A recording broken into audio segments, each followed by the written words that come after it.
Hello dear students, कैसे हो? और पढ़ाई अच्छी चल रही है? तो आगे फिर बात करते हैं अपन डाइजेस्टिव सिस्टम की। और डाइजेस्टिव सिस्टम में हमने स्ट्रक्चर पढ़ ली थी डाइजेशन की, और इसके बाद हम फिजियोलॉजी पढ़ रहे थे डाइजेशन की।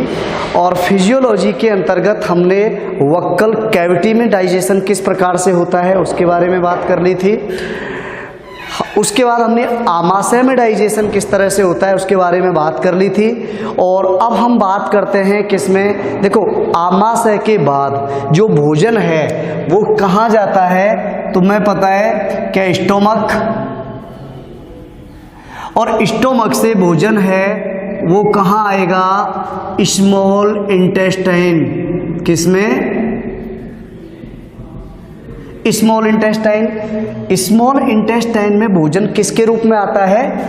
काइम के रूप में। ठीक है, ऑलरेडी हम पढ़ चुके हैं। और हमने पढ़ा था क्या कि सब अपना जो भोजन है ये हमारा क्या है? ईसोफेगस। और वक्कल कैविटी में भोजन डाइजेस्ट होकर कहाँ आता है? यानी ईसोफेगस से भोजन कहाँ आया था? स्टोमक में। ठीक है, स्टोमक में हमने पढ़ा था कि साहब भोजन है वो लगभग कितना 4 से 5 घंटे के समथिंग रहता है। और यहाँ हमने बात की थी साहब कि विभिन्न प्रकार की स्टोमक की जो ग्लैंडुलर या ग्रंथिल कोशिकाएं थी उनके द्वारा विभिन्न प्रकार के पदार्थ स्रावित होते हैं जो कि मिलकर किसका निर्माण कर रहे थे? गैस्ट्रिक जूस का।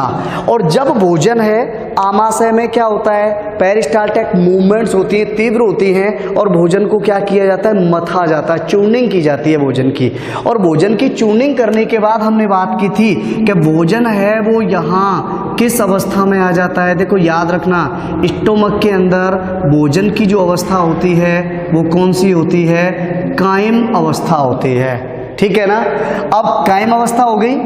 कायम अवस्था धीरे धीरे करके थोड़ा थोड़ा किस में पहुंचता है? Small intestine. और ये स्मॉल इंटेस्टाइन का कौन सा भाग है? ड्यूडेनम पार्ट, या जिसको हमने क्या नाम दिया था? ग्रहणी है। ठीक है, अब सुनिए भोजन कहाँ आया? ग्रहणी में आता है। एक चीज याद रखना कि ग्रहणी में भी क्या होगा? पेरिस्टाल्टिक मूवमेंट्स होती हैं। क्यों? क्योंकि ग्रहणी के अंदर भी विभिन्न प्रकार के पाचक रस स्रावित होते हैं, और उन पाचक रसों को क्या किया जाता है?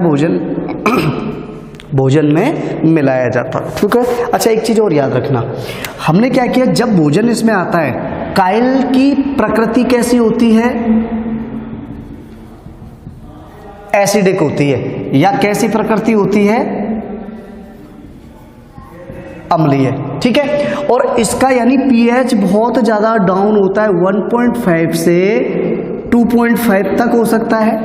और एसिडिक फॉर्म में हमने बात की थी कि सब यहाँ पे क्या किया कि यहाँ आमाशय की भित्ति को म्यूकस के द्वारा बचाया जाता है। और ये अम्लीय कायम कहाँ पहुँचती है? ड्यूडेनम में। तो पता है ड्यूडेनम में जब पहुँचती है तो वहाँ पे भी क्या होगा कि कायम है वो हमारे किसकी? इस ग्रहणी की दीवार को क्षतिग्रस्त कर सकती है, नुकसान पहुँचा सकती है। तो ऐसी स्थिति में देखो क्या होता है, याद रखना कि हमारा जो ड्यूडेनम जैसे ही भोजन इंटेस्टाइन में पहुंचता है तो इंटेस्टाइन में किसमें? जेजुनम के अंदर विशेष प्रकार के कुछ, देखो हमने बात की थी कि स्मॉल इंटेस्टाइन में जब भोजन पहुंचता है तो विशेष प्रकार के कुछ जैसे एंटेरोक्राइनिन, ठीक है, जैसे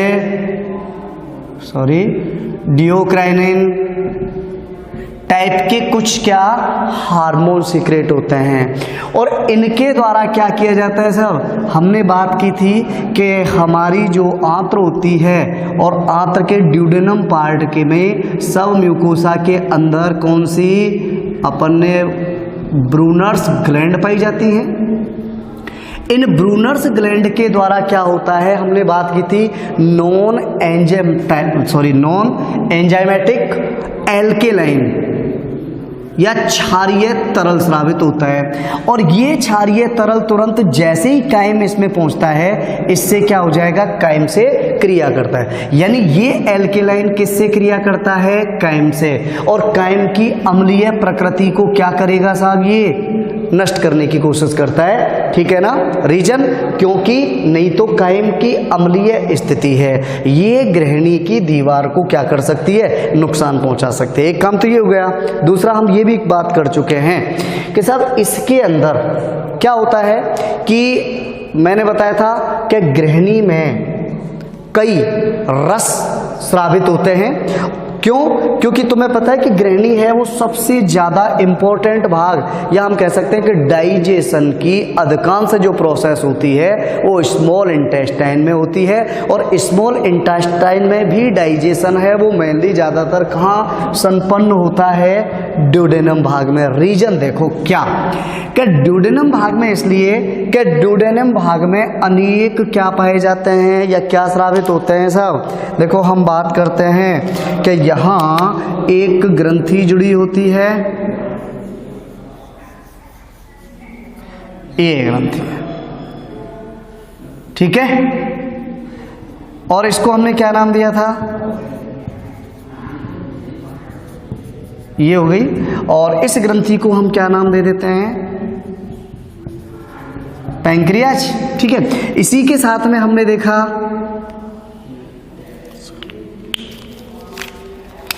क्या देखा, यहां देखो ये हिपेटो पैंक्रिएटिक डक्ट है। ये कौन सी डक्ट है, हिपेटो पैंक्रिएटिक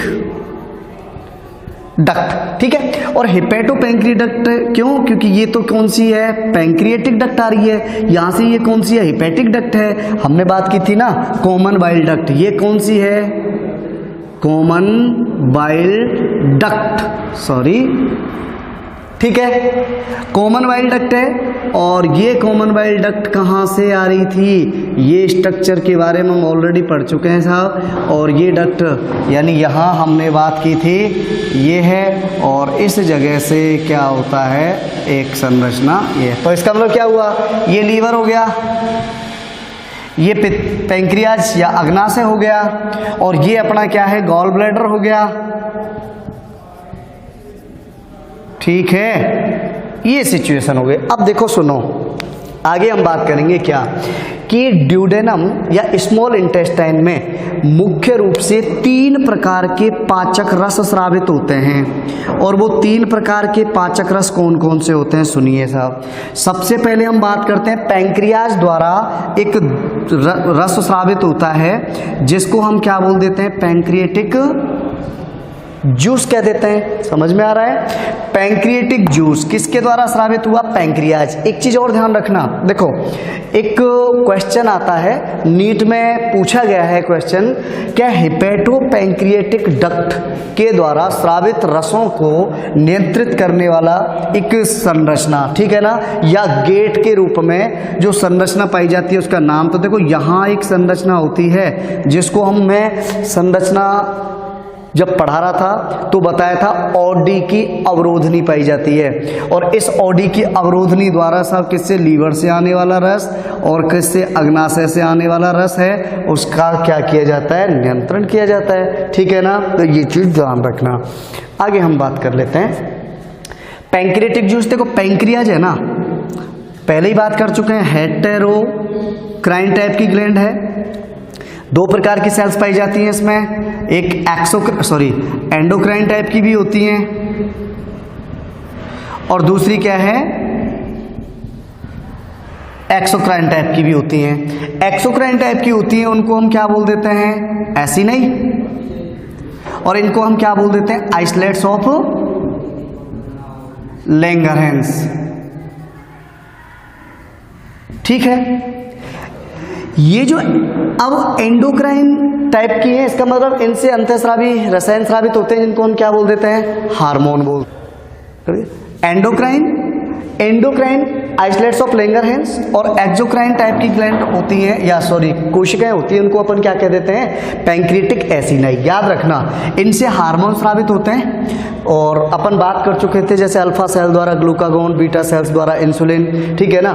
इसी प्रकार से डेल्टा सेल द्वारा सोमेटोस्टेचिन है, सेरोटोनिन टाइप के पदार्थ स्रावित हो रहे थे। अच्छा, अब हम बात करते हैं एक्सोक्राइन, यानी हम डाइजेशन की बात कर रहे हैं, तो डाइजेशन में मुख्य भूमिका किसकी होती है, एक्सोक्राइन एसिनाई की, ठीक है, या हम कह सकते हैं पैंक्रियाटिक एसिनाई। और ये पैंक्रियाटिक एसिनाई ही क्या करती हैं, क्या स्रावित करती हैं, पैंक्रियाटिक जूस स्रावित करती हैं। दूसरा जूस देखो, ये 1 नंबर हो गया।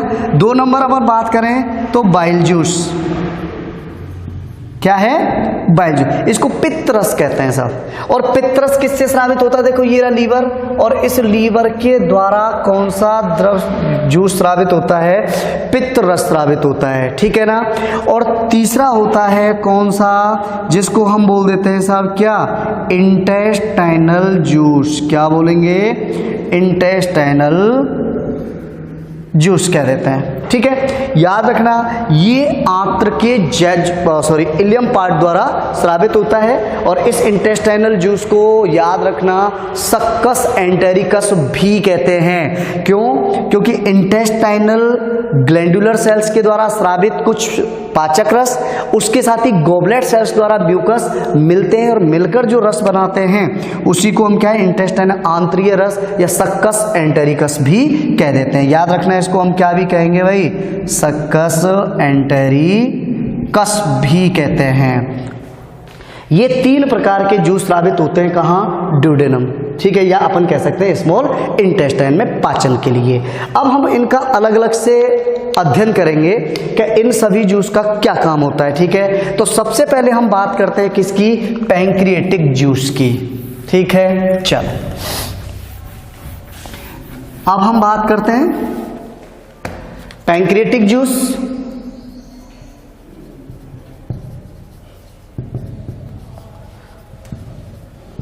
ठीक है, देखो इसकी लगभग जो पीएच होती है ना, वो 7.5 से 8 तक हो सकती है, ठीक है। दूसरा ये कैसा होता है साहब, वाटरी होता है, यानी एकदम जलीय तरल टाइप का होता है, ठीक। और इसके द्वारा याद रखना क्या, कुछ विशेष टाइप के एंजाइम, जिनमें कुछ एंजाइम तो कैसे होते हैं, प्रोटियोलाइटिक, कौन से, प्रोटियोलाइटिक। प्रोटियोलाइटिक एंजाइम का मतलब होता है प्रोटीन का अपघटन करने वाले एंजाइम, ठीक है, या प्रोटीन का हाइड्रोलाइसिस करने वाले एंजाइम। जैसे अपन बात करें ट्रिप्सिनोजन, जैसे काइमोट्रिप्सिनोजन, जैसे प्रोकार्बोक्सी पेप्टाइडेज, ठीक है। इसके अलावा हम बात कर रहे हैं कुछ अदर एंजाइम की। अदर एंजाइम की बात करें तो देखो इनमें हम बात कर लेते हैं जैसे प्रोएलेस्टेस,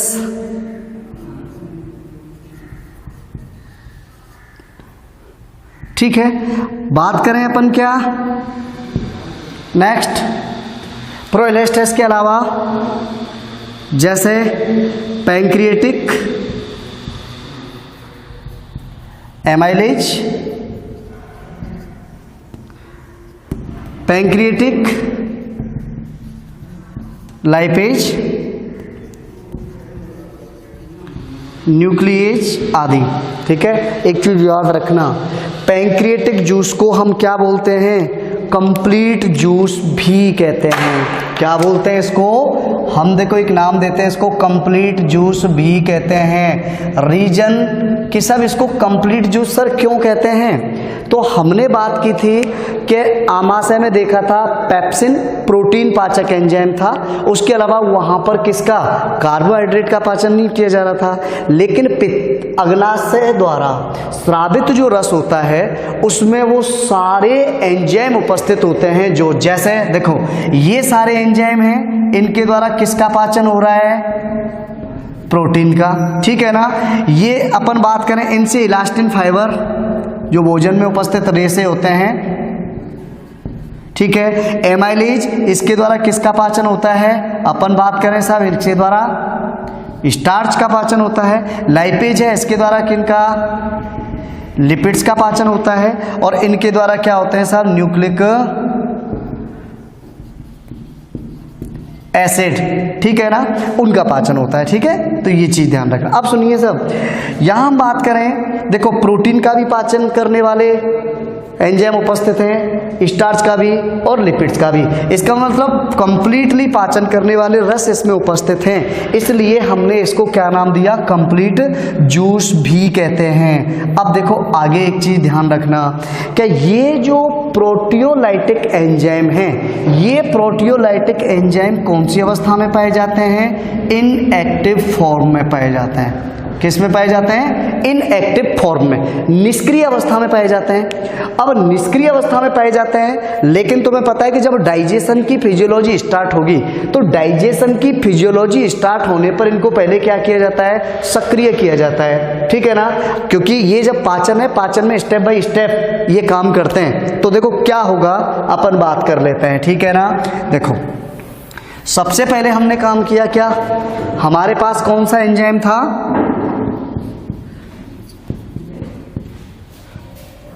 ट्रिप्सिनोजन। और ट्रिप्सिनोजन एंजाइम है, ये क्या होता है साहब, इनएक्टिव अवस्था में है। कौन सी अवस्था में है, निष्क्रिय अवस्था में। हम बात करते हैं छोटी जो आंत्र है, उस आंत्र की वॉल में उपस्थित जो ग्रंथिल कोशिकाएं होती हैं, उनके द्वारा एक विशेष एंजाइम स्रावित होता है जिसको हम बोलते हैं एंटेरोकाइनेज। ठीक है, अब याद रखना कि एंटेरोकाइनेज ट्रिप्सिनोजन को हम बात कर लेते हैं कि साहब ये जो एंजाइम थे निष्क्रिय सो रहे थे, इनको दौड़ करने जाना है। अब इनको दौड़ करने जाना है तो सबसे पहले क्या होगा, एंटेरोकाइनेज ट्रिप्सिनोजन की माँ है। ट्रिप्सिनोजन को किसने जगा दिया, एंटेरोकाइनेज ने, कि चलो दौड़ने जाना है। इसका मतलब ट्रिप्सिन क्या हो गया, जग गया, सॉरी ट्रिप्सिनोजन क्या हो गया, जग गया, यानी ये एक्टिव हो गया, सक्रिय हो गया। ठीक है, अब ट्रिप्सिन क्या करेगा, ये आगे जाएगा किसके पास, काइमोट्रिप्सिनोजन के, किसके पास, प्रोकार्बोक्सीपेप्टिडेज और प्रोएलेस्टेस, उनको जगाएगा, क्योंकि अकेला नहीं जाएगा दौड़ने। तो देखो ये ट्रिप्सिन आता है सीधा किसके पास, काइमोट्रिप्सिनोजन के पास। और काइमोट्रिप्सिनोजन को कौन जगाएगा, ट्रिप्सिन। और काइमोट्रिप्सिनोजन को किस में कन्वर्ट कर देगा, काइमोट्रिप्सिन में। ओके, उसके बाद हम बात करेंगे नेक्स्ट। देखो यही ट्रिप्सिन फिर किसके पास जाएगा, प्रो कार्बोक्सी पेप्टिडेज। और प्रो कार्बोक्सी पेप्टिडेज के पास भी कौन आएगा, ट्रिप्सिन आएगा। और ये ट्रिप्सिन क्या करेगा, प्रो कार्बोक्सी पेप्टिडेज को कार्बोक्सी पेप्टिडेज में बदल देगा। ठीक है, और यही ट्रिप्सिन किससे भी क्रिया करेगा, प्रो इलेस्टेस से, इससे भी ट्रिप्सिन ही क्रिया करेगा और इसको किस में बदल देगा, इलेस्टेस में। ठीक है, अब एक चीज याद रखना, ट्रिप्सिन और काइमोट्रिप्सिन, अब ये सारे एंजाइम कौन सी अवस्था में चेंज हो गए साहब, एक्टिव हो गए, सक्रिय हो गए। ठीक है, ये चीज ध्यान रखना। दूसरी बात सुनो, काइमोट्रिप्सिनोजन, सॉरी ट्रिप्सिन और काइमोट्रिप्सिन, ये दोनों किस टाइप के होते हैं, ये होते हैं एंडोपेप्टाइडेज। किस टाइप के एंजाइम है ये, एंडोपेप्टाइडेज। और कार्बोक्सी पेप्टिडेज है, ये कैसा है साहब, एक्सोपेप्टाइडेज टाइप का है। वैसे तीनों प्रोटियोलाइटिक हैं, प्रोटीन का ही पाचन करेंगे। एंडोपेप्टाइडेज अपन ने बात की थी साहब, ट्रिप्सिन और काइमोट्रिप्सिन है, ये प्रोटीन के मध्य भाग में उपस्थित क्या होते हैं साहब, जो बंद होते हैं उनको तोड़ने का काम करते हैं। कार्बोक्सीपेप्टिडेज ये आउटर साइड में जो बंद होते हैं उनको तोड़ने का काम करता है, ठीक है ना। तो ये चीज ध्यान रखना इस तरह से। अब इनका कार्य यानी ये काम क्या करते हैं, किस तरह से कार्य करेंगे, तो देखो ध्यान रखना। हमने बात की साहब ये अब तीनों एंजाइम हैं चारों, ये सब क्या हो चुके हैं, सक्रिय हो गए। अब सक्रिय हो गए तो देखो क्या होगा,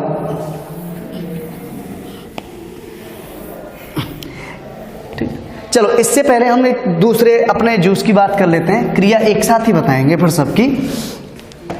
अगला है वाइल्ड जूस, सेकंड नंबर क्या है, वाइल्ड जूस, ठीक है। देखो वाइल्ड जूस हमने बात की थी साहब, इसका सीक्रेशन किसके द्वारा होता है, लीवर के द्वारा इसका संश्लेषण और स्राव होता है। और इसका स्टोर किसमें किया जाता है, गॉल ब्लैडर में इसका स्टोर किया जाता है, ठीक है ना। यानी यहां इसको इकट्ठा करके रखा जाता है। अब देखो एक चीज याद रखना, क्या गॉल ब्लैडर से जब पाचन की क्रिया होती है तो उस टाइम पर क्या होगा साहब कि लीवर के माध्यम, या अपन कह सकते हैं कि गॉल ब्लैडर में जो वाइल स्टोर कर रखा था वो वाइल कहाँ स्रावित किया जाता है, यहाँ से जाता है और यहाँ से सीधा उसको कहाँ, ड्यूडेनम में सीक्रेट किया जाता है। वाइल्ड जूस की विशेषता देखो, नंबर एक अपन पहले ही बता चुके हैं कि वाइल्ड जो जूस होता है ना, इसके अंदर अनेक, यानी सबसे पहले हमने बात की थी कि वाइल्ड जूस में सब कुछ पित्त वर्णक होते हैं। और पित्त वर्णक में देखो ध्यान रखना, एक आता है बिलिरुबिन, एक आता है बिलिवर्डिन, ठीक है। यानी अपन ने बात की थी साहब बिलिरुबिन है, बिलिवर्डिन है, ये क्या है, पित्त वर्णक हैं। और इन पित्त वर्णक, इनकी वजह से इसका रंग कैसा, क्योंकि बिलिरुबिन होता है पीले रंग का होता है, बिलिवर्डिन होता है हरे रंग का होता है, और इसकी वजह से ही पित्त का रंग है वो कैसा होता है, पीला हरा होता है, ठीक है। उसके अलावा हमने बात की थी कि इसमें अनेक लवण होते हैं, पहले ही बता चुका हूं बेटा मैं कि इसमें जो लवण होते हैं वो दो टाइप के थे, जिनमें कुछ लवण थे कार्बनिक और कुछ थे अकार्बनिक। अकार्बनिक लवण थे जैसे सोडियम क्लोराइड है, सोडियम कार्बोनेट, सोडियम बाइकार्बोनेट, उनका काम क्या था, HCl को उदासीन करना। HCl कहां से आया, कायम में HCl था, जो आमाशय से भोजन आ रहा है ग्रहणी में, उसमें क्या था, HCl था। और HCl के प्रभाव को उदासीन करना ये भी किसकी जिम्मेदारी होती है, वाइल्ड जूस में उपस्थित क्या होते हैं साहब, वाइल्ड लवण होते हैं, ठीक है ना।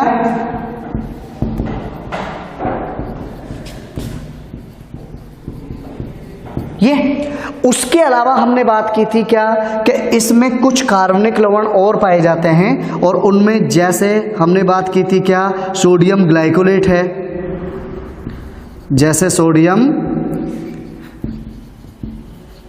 ग्लाइकोलेट है, सोडियम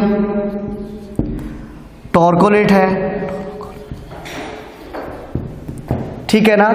उसके अलावा इसमें कुछ जैसे लेसिथिन है,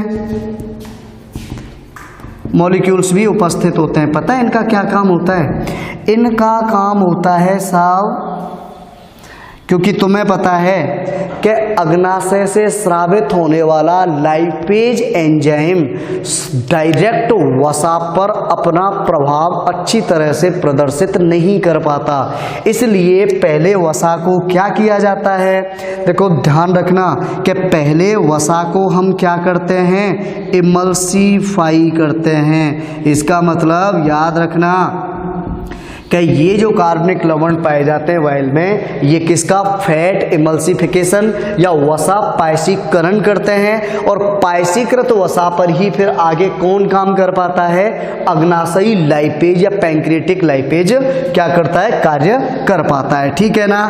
तो ये काम होते हैं साहब किसके, वाइल्ड जूस के। बाकी वाइल्ड जूस के और भी क्या हैं वो हम पढ़ चुके हैं इसकी स्ट्रक्चर में, ठीक है। तो यहाँ इसका मुख्य जो योगदान होता है HCl को उदासीन करना, फिकेशन वसा का इमल्सिफिकेशन करना है, ठीक है ना। चलो तो वाइल्ड जूस, ठीक है। और वाइल्ड जूस में हमने बात की थी साहब क्या, पित्त लवण, लेसिथिन, आदि जो होते हैं ना, इनके जो अणु हैं मॉलिक्यूल्स, इनके क्या होते हैं, दो सिरे होते हैं, एक होता है पोलर और एक भाग होता है नॉन पोलर। ठीक है, यानी ये जो मॉलिक्यूल्स होते हैं, अपन ये समझ लेते हैं साहब कि पित्त लवण लेसिथिन का अणु मान लो ये है, ठीक है, ये इसका पोलर भाग हो गया और ये इसका क्या हो गया, नॉन पोलर भाग हो गया। यानी एक हो गया पोलर मतलब ध्रुवीय भाग और नॉन पोलर मतलब अध्रुवीय भाग। ठीक है, अब हमने बात की, देखो हमारे पास क्या है, हम पढ़ रहे हैं पाइसीकरण। तो ये क्या करते हैं, देखो कि वसा, ये मान लो वसा का एक बड़ा मॉलिक्यूल है, ये क्या है, वसा का बड़ा मॉलिक्यूल है, इसको हम क्या बोलते हैं, देखो भाई ये फैट लोब्यूल है, ये क्या है, फैट लोब्यूल, वसा पिंडक। ठीक है, अब सुनो, ये जो पित्त लवण है, लेसिथिन है, ये क्या करते हैं, इसकी तरफ आते हैं। अब एक चीज और ध्यान रखना कि इन मॉलिक्यूल्स का जो ध्रुवीय भाग होता है, ये ध्रुवीय भाग कैसा होता है, वाटर सॉल्यूबल होता है। ठीक है, और जो अध्रुवीय भाग होता है, ये कैसा होता है भाई, फैट सॉल्यूबल होता है। ओके, अब देखो, यानी यहां क्या होता है, इसके ये पित्त लवण इस वसा यानी फैट लोब्यूल्स के चारों तरफ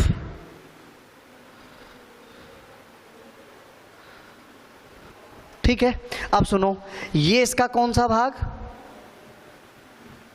पोलर भाग, ये इसका कौन सा भाग, नॉन पोलर भाग, और ये क्या है, फैट लोब्यूल्स। इसका मतलब ये नॉन पोलर भाग हैं, ये किस में सॉल्यूबल हो जाते हैं, यानी फैट, हमने बात की थी फैट सॉल्यूबल, इसका मतलब ये जो भाग हैं ये किस में, ये जो वसा पिंडक है ना, इसमें घुल जाते हैं। याद रखना, जब इन लवणों के अध्रुवीय भाग इस वसा पिंडक में घुल जाते हैं तो इसका जो सरफेस टेंशन होता है, यानी पृष्ठ तनाव होता है, वो पृष्ठ तनाव क्या हो जाता है, डाउन हो जाता है, बहुत कम हो जाता है। और बहुत कम हो जाता है तो ऐसी सिचुएशन में ध्यान रखना कि ये जो वसा है ये क्या, छोटे छोटे फैट लोब, ठीक है ना, ड्रॉपलेट्स में चेंज हो जाता है। अब ये क्या है, सॉरी, फैट ड्रॉपलेट्स, यानी ये वसा बुंदक हैं, ये क्या है, वसा बुंदक। इसका मतलब कि वसा का बड़ा जो पिंड था वो छोटे छोटे पिंडों में बट गया। इसका मतलब अब ये वसा कैसी हो गई, इमल्सिफिकेशन हो गया भाई इसका, और ये वसा क्या है, इमल्सिफाई। यानी अब इस वसा पर कौन, पैंक्रिएटिक यानी अग्नाशयी लाइपेज आसानी से क्या कर सकता है, क्रिया कर सकता है। ठीक है ना, तो इस तरह से बाइल जूस है वो क्या काम करेगा, ये काम करता है भाई, ध्यान रखना। HCl के प्रभाव को क्या कर दिया, उदासीन कर दिया, प्लस उसने क्या किया, इमल्सिफिकेशन किया। अब देखो इमल्सिफिकेशन हो गया, अब हम वापस बात करेंगे। मैंने अग्नाशयी रस के बारे में बता दिया था, आंत्र रस की बात हम करेंगे, क्योंकि अग्नाशयी रस के द्वारा जब डाइजेशन हो जाता है तो उससे जो पदार्थ आगे सरल भागों में बनते हैं उनको फिर किसके द्वारा पचाया जाता है, हमारी जो स्मॉल इंटेस्टाइन है उसके इलियम भाग या क्षुदांत्र भाग में स्रावित होने वाले सक्कस एंटेरिकस या आंत्रीय रस के द्वारा। तो आंत्रीय रस के बारे में हम आगे पढ़ेंगे, पहले हम बात कर लेते हैं कि पित्ता अग्नाशय के द्वारा जो रस स्रावित किए गए या डाइजेस्टिव एंजाइम स्रावित किए गए उनकी क्रियाविधि क्या होती है। तो देखो अब अपन बात कर लेते हैं आगे।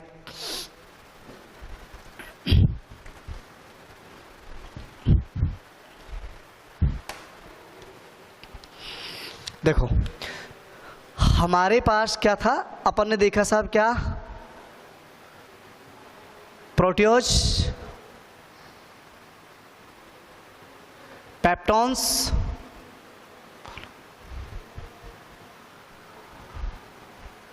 पॉलीपेप्टाइड, ठीक है ना। प्रोटीन भी हो सकती है, ये चीज ध्यान रखना। अब क्या हुआ साहब,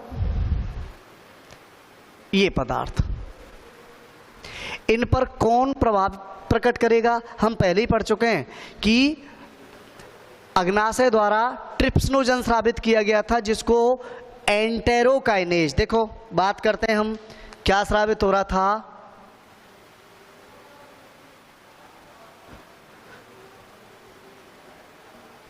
ट्रिप्सिनोजन। इस पर किसने प्रभाव प्रकट किया, एंटेरोकाइनेज। और एंटेरोकाइनेज ने इस पर जब क्रिया की तो ट्रिप्सिनोजन किस में कन्वर्ट हो गया, ट्रिप्सिन में। ये यहां तक क्या था, देखो याद रखना, ये कैसा था, यहां निष्क्रिय, लेकिन अब कैसा हो गया, ये सक्रिय, ठीक है। इस ट्रिप्सिन ने काइमोट्रिप्सिनोजन को भी सक्रिय कर दिया, तो याद रखना ट्रिप्सिन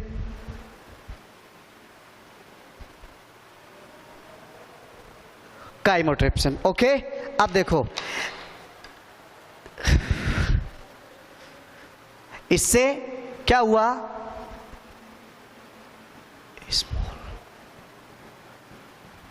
स्मॉल पेप्टाइड्स, ट्राइपेप्टाइड्स, और या फिर अपन बात करें क्या, डाइपेप्टाइड्स, ठीक है ना।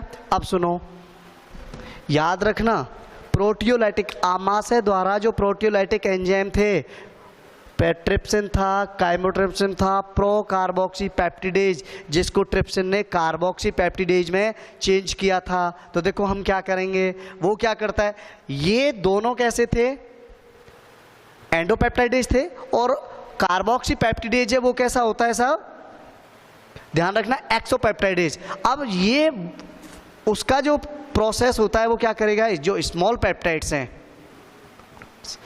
इन पर प्रक्रिया प्रभाव प्रकट करेगा।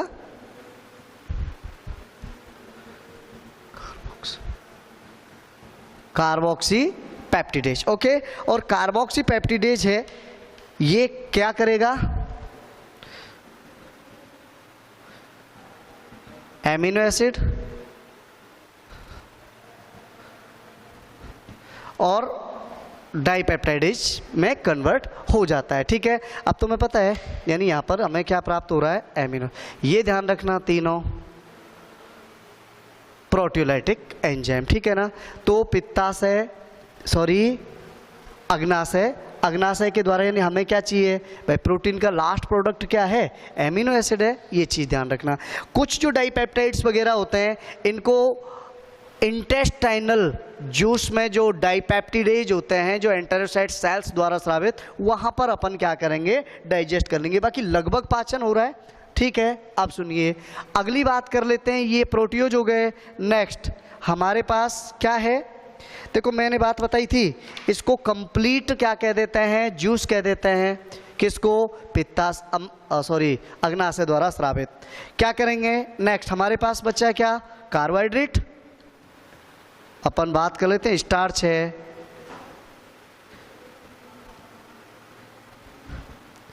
या कार्बोहाइड्रेट्स हैं, ठीक है ना। देखो ध्यान रखना, या ग्लाइकोजन भी हो सकता है, क्या हो सकता है, ग्लाइकोजन भी हो सकता है, ठीक है। अग्नाशयी रस में एक एंजाइम पाया जाता है, कौन सा,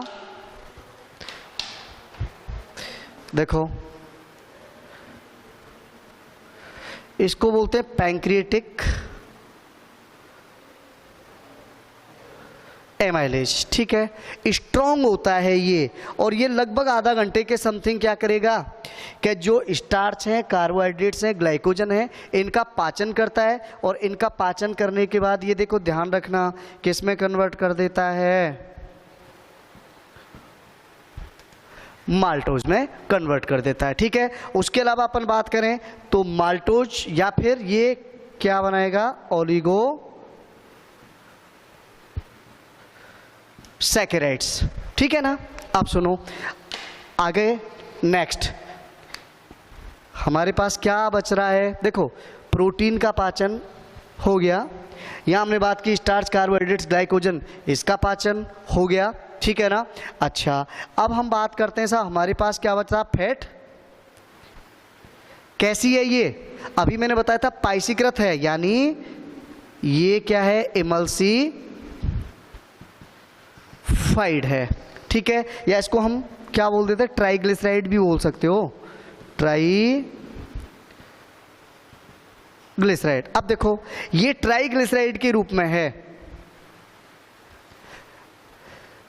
कौन है, पैंक्रिएटिक लाइपेज, ठीक है। और पैंक्रिएटिक लाइपेज इससे क्रिया करता है और इसको किस में चेंज कर देता है, फैटी एसिड एंड मोनोग्लिसराइड में चेंज कर देता है, ठीक है। ये बात हो गई। अब हमारे पास क्या बचा साहब, देखो अग्नाशय का एक एंजाइम कौन से थे, हमने था न्यूक्लिएज। तो देखो अपन बात करें, भोजन में डीएनए है, आरएनए है भी पाए जाते हैं, इनका हम क्या करेंगे, डीऑक्सी राइबोन्यूक्लिएज, डीऑक्सी राइबोन्यूक्लिएज और राइबोन्यूक्लिएज की सहायता से इनको पता है हम किस में कन्वर्ट कर देंगे, सब डीएनए और आरएनए को हम किस में चेंज कर देंगे, न्यूक्लियोटाइड्स, किस में, न्यूक्लियोटाइड्स प्लस पेंटोज शुगर, ठीक है ना। अब देखो ध्यान रखना कि लगभग यहां हमने देखा प्रोटीन का पाचन हो गया, यहाँ हमने देखा पैंक्रिएटिक एमाइलेज के द्वारा किसका, स्टार्च या कार्बोहाइड्रेट का पाचन हो गया। यहाँ हमने देखा साहब क्या, पैंक्रिएटिक लाइपेज अग्नाशयी के। अच्छा याद रखना पीएच है वो 7.5 से 8 तक होगी, याद रखना। रीजन क्यों, क्योंकि अग्नाशयी रस है या छोटी आंत्र के अंदर जो प्रकृति होती है भोजन की, वो कैसी होती है तुम्हें पता है, वो कैसी होती है साहब, क्षारीय होती है, ठीक है ना। अच्छा तो ये हो गया क्या। अच्छा इसी प्रकार से हमने एक एंजाइम की बात की थी, इलास्टेस। इलास्टेस की क्लियर सी बात है, भोजन में उपस्थित जो इलास्टिन फाइबर वगैरह रेशे वगैरह होते हैं उनका पाचन किसके द्वारा किया जाता है, यानी इलास्टेस के द्वारा किया जाता है, ठीक है। अब देखो ये प्रोडक्ट हमारे पास आ गए, ध्यान रखना स्टार्टिंग से ये प्रोटियोज पेप्टोन्स याद होगा, आमाशय में पेप्सिन एंजाइम के द्वारा प्रोटीन का पाचन किया था तो प्रोटियोज पेप्टोन्स पेप्टाइड्स प्राप्त हुए थे। इन पर फिर आगे स्टेप बाय स्टेप होगा, आमाशय के बाद अग्नाशयी रस उस पर प्रभाव पकड़ करता है और अग्नाशयी रस के बाद भी अगर इनकी कोई अवस्था बची होती है, जैसे यहाँ पर हम देखें डाईपेप्टाइड, ये डाईपेप्टाइड्स है, एंजाइम लिख दिया मैंने, डाईपेप्टाइड्स हैं। तो देखो डाईपेप्टाइड्स हैं, इनका पाचन आगे आंतरीय रस में पाया जाता है, उस जूस के द्वारा किया जाएगा। माल्टोस है, इनको भी आगे क्या किया जाएगा, इनका और जरा अपघटन किया जाता है, ठीक है ना। तो अब हम बात करेंगे किसकी, ये हो गया अग्नाशयी रस द्वारा होने वाली क्रियाएं, ठीक है ना। चलो अब इन पार्टों पर, यानी ये जो भोज्य पदार्थ बच गए अपने पास, ठीक है, इनमें से जैसे डाईपेप्टाइड है, ट्राईपेप्टाइड है, ठीक। यहाँ देखें अमीनो एसिड सिंपल फॉर्म में, आगे इसका होगा नहीं, पेप्टाइड्स है, ठीक है। माल्टोज ओलिगोसैकेराइड्स हैं, ठीक है ना। उसके अलावा जैसे न्यूक्लियोटाइड्स हैं, इनका आगे पाचन किया जाता है किसके द्वारा, आंत्र द्वारा। तो देखो आगे हम बात करेंगे अब किसकी, इंटेस्टाइनल जूस की।